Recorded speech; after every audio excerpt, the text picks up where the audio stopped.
Hello guys and welcome back to Deck Maxing. Now this is off the main series, this is actually just me talking about some deck stuff. So recently for my locals I've been running the Phantom Knights. I've been enjoying this quite a lot actually. So I thought I'd take the opportunity to go through my Phantom Knights deck list. I'll sort of explain the changes I will make going forward in the future because this is a very budget list that I've started with and it's actually seeing some success. What I will say is I'm quite slow with it at the moment and there's a few things I might change to speed that up. But for now, I'm just going to take you through what I've got currently and explain the changes I will make and why. So with that, I'm going to take you to the table and we can go through the deck. Okay guys, so I will take you through my deck profile now. Now keep in mind this is a budget one, so it should cost you a lot less than £20. Now I'm running the 3 copies of Doom Solare and 3 copies of the other new card, which is Decayed Cloak.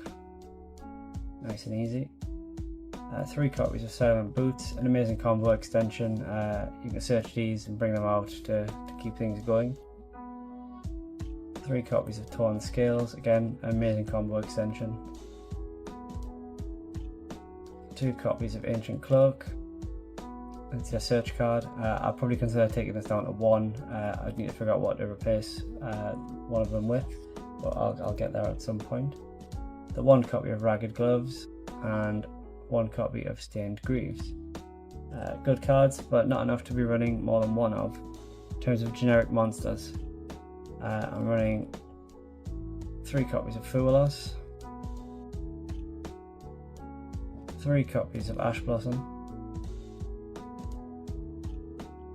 and a pair of Drill and Lockbirds. Now obviously these are sideable, so you don't need these 100% of the games. But it is good to start with your starting deck when you don't know whether you're going first or second, nor do you know your opponent. So that's one thing to keep in mind with that. So moving on to the spells, I'm running 2 Phantom Knights Rank Up Magic Requiem. Come back to that card. Reinforcement of the Army, Foolish Burial, Called by the Grave, Triple Tactics Talent, Crossout Designator, and the last card that I said I'll come back to is actually Ghost Trick Shot. Now Ghost Trick Shot is an interesting one. It actually is a 1 card combo for getting into Utopic Draco Future. I will talk you through that now while we're hot on the topic. So presuming you don't draw into this, you can get yourself into Ghost Trick Alucard. Obviously everything in the deck is rank 3 and Alucard requires generic rank 3s. Now that will allow you to get out your Angel of Mischief.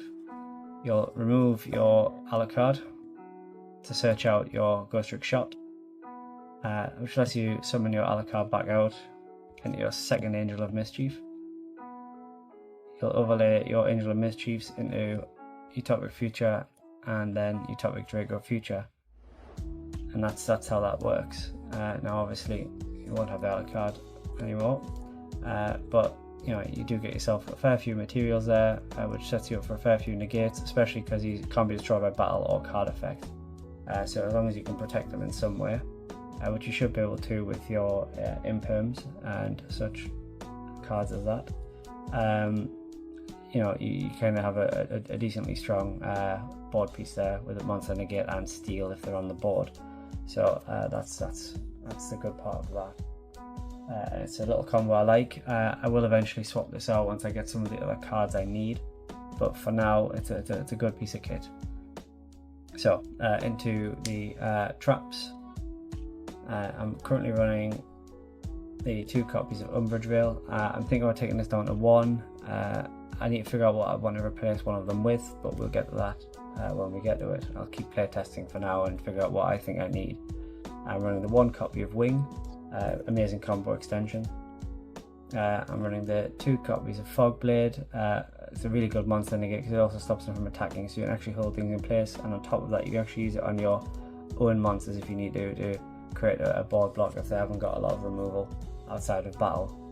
And I'm also running 3 copies of Infinite Impermanence, and that is my 40 card deck.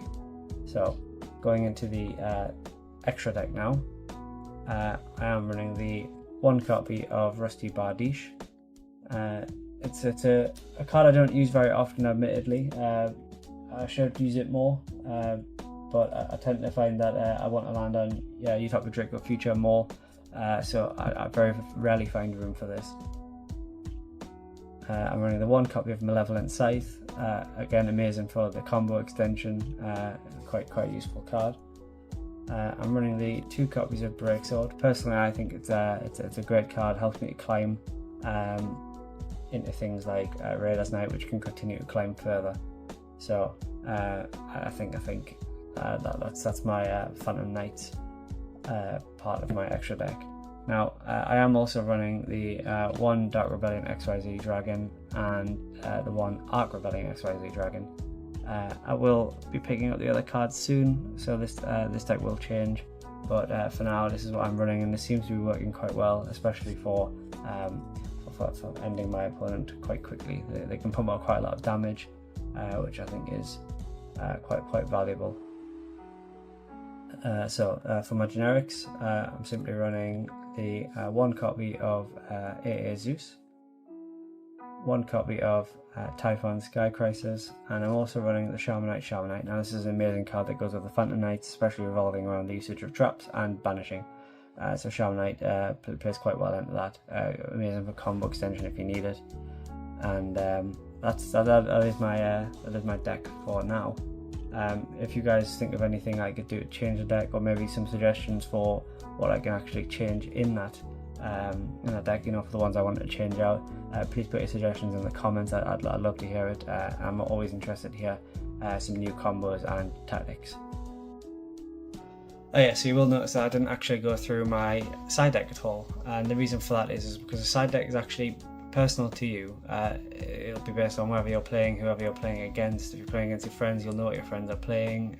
If you're playing at your locals, you'll know what people at your locals are playing. For my personal example, I run 2 copies actually of Artifact Lancia, and the reason for that is because I'd rather things get banished on my terms than my opponent's. So that's generally why I'm running that. But sometimes you'll find that your side deck can become a bit generic, but a lot of the time you can actually tailor it to play against your specific kind of opponents, and that's the benefit of it. But yeah, that's why I chose not to go into my side deck, because obviously I don't want to influence yours.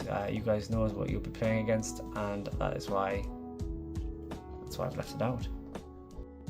Anyway guys, thank you for watching. I hope you've seen some benefit in this. If you did, please feel free to leave a comment down below. If you've used the deck and you actually seen some success with it, I'd also love to hear about it down below as well.